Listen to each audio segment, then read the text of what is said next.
Yo, Black Clover chapter 351 spoilers are out, and we get a Ryu backstory.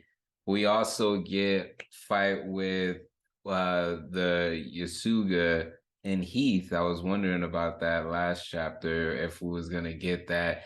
And we get some action as far as Asta versus the five-headed dragon. So Smith's Composition MC that writes fiction back at it with another Black Clover spoils and leaks video. If you're new to the channel, make sure to leave a like, subscribe, and notification bells on so you don't miss when I drop a new video. Now, I do not want to get hit with another copyright strike. So let me just tell you what's going on based on these leaks and spoilers. So the title apparently is going to be called With the Shogun in the Land of the Sun. So Asta zens the dragon with anti-magic, but it regenerates. Meanwhile, Yasoga, which was the one of the seven Ryuzen who said he was the strongest, is still fighting. He telling him his technique is only flashy, and that's it. Now, what's interesting is Asta's spamming Zeton, on this dragon, but it's regenerating. And I think this is a very important detail because what is Asta gonna do against a person who can create life out of nothing?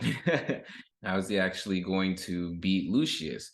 Now, he says he cannot lose for the sake of Lucius creating the right world. So they're all brainwashed with the same thing that we've, heard. Now, it's supposed to be 17 pages. Basically, it's the Yusuga chapter with a bit of Ryu backstory. Now, we find out that Yusuga was the heir to the Koshu, one of the provinces of the land of the sun, and he's been the strongest since childhood. There was nobody who can fight him on equal terms from the Five Islands except Ryu, the heir to Goshu, where Ryu's from. Now it's interesting because they almost have like this back and forth rivalry, which honestly I feel like Yami would have been a part of that if he would have stayed. So that particular thing is very, very interesting. We get some more back and forth between Soga and Heath. And we also find out that there was a plague or epidemic, and the people of both of the provinces where Yusuga is from and where Ryu's from were dying. There was a danger that these two provinces were going to get annihilated. Now, they say that the only thing that can help is some herb or this active soul grass that's gone extinct. And it's basically a herb of folklore. And so there's a scene cuts to a new place, Tengetsu, the power that lies in this island. It's an all-seeing eye that only the likes of Yasoga and Ryu have the Yorioku to obtain. However, the price to pay for the person who obtains the Tengetsu is that they lose all their Yorioku.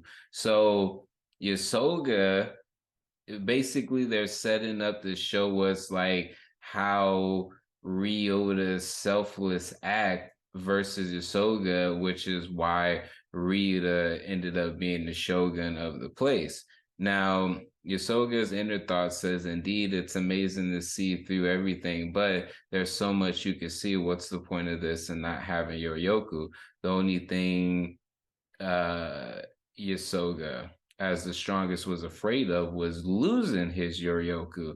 Yasoga would have let the weakest of the weak die instead of losing his Yoryoku, betting on something he can't find out for sure. However, Ryu immediately says if that's all they want in return, his Yoryoku can be taken.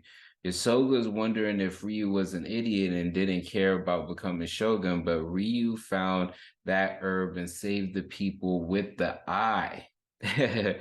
He was annoyed that his opponent quit, but Ryu continued to save people without changing a bit. More and more people continued to admire and follow Ryu. When the time came to pick the next shogun, the feudal lords were saying that Ryu indeed is amazing, but he has no Yoryoku, and Yasoga is the strongest. But Yasoga declares Ryu is the Shogun. And then we get back to Heath and Yasoga fighting. And so Yasuga uses Iron Yujutsu. And he uses this move, Yujutsu Iron Warrior, and tells Heath he's the strongest. Heath is punched and likely defeated. The other Ryuzen get up and declare they must keep fighting. Ryu declares for more support, I guess. They all defeat the dragon together.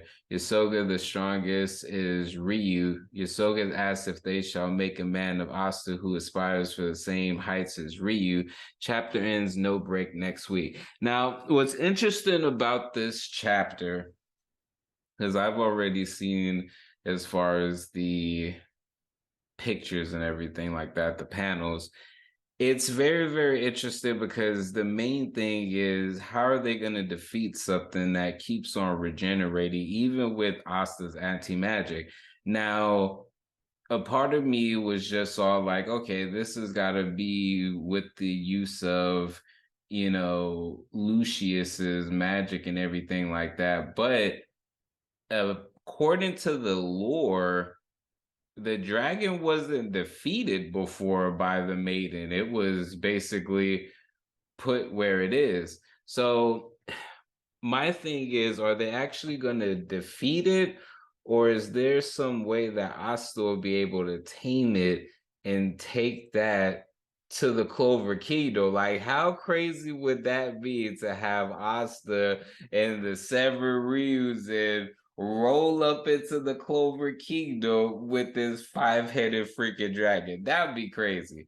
But even if they don't do that, I'm curious how they're going to defeat this five-headed dragon, even with all of them combining. I don't think the issue is the I don't think the issue is power. I think that there's something more which we're going to find out, and that is going to be possibly the trick to defeating Lucius, because I'm like, the issue that they're running with this five-headed dragon is going to be the same issue that they're probably going to run it with Lucius. And the reason why I brought up, as far as I don't think that it's the magic is being controlled by Lucius, because Asta was able to attack both Sister Lily and that other dude, and their paladin basically powers and things like that disappeared. So Asta's been zetting in this five-headed dragon, cutting off the head and everything, and it keeps on regenerating.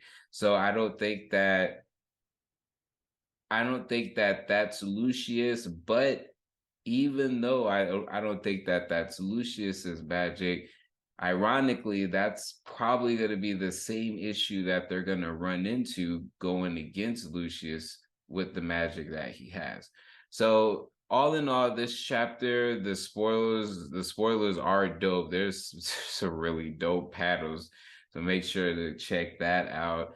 I'm curious to see the actual translated version of this, and there's a lot of things that are popping in my head as far as what could possibly happen. Could they tame the dragon, not defeat it, but tame it, take it into the Clover Kingdom, and use that as a weapon against Lucius and the other paladins? I don't know, but there apparently is only 3 days left, so what's gonna go down? I personally don't think that defeating Lucius is gonna be the end. I feel like there's someone or something after that, and it might have to deal with the Earth Spirit. We haven't heard from Mars in a minute. I'm curious to see what everyone in the Clover Kingdom's been doing. We've been so focused on this side of things, and 4 days have went by. So what's been going on in those 4 days for the Clover Kingdom? Also, are we going to find out the way that Asta is going to be able to get to Clover Kingdom with help? Because initially Ryu said that Asta wouldn't be able to get there on time without help. So what's this help? And with that, Sister Lily is there in the Clover in the land of the rising sun. So is she gonna stay there? You know, there's many things that are going on. So I'm curious to find out what that is. Let me know what y'all think. Leave it in the comment section. Make sure to leave a like, subscribe, and notification bells on so you don't miss when I drop a new video. Peace. Being ready for the return to fall. Maybe I should be asleep, but these full moon vibes got me in the deep. Emotional roller coaster strapped in my seat, ready for a trip to find what I seek. Passing through the galaxy into my office, translating thoughts into deep science. Got the sun in my pocket, building resilience. So when the next winter cycle comes, I prepare with no losses. The work of the solo, it's a bar.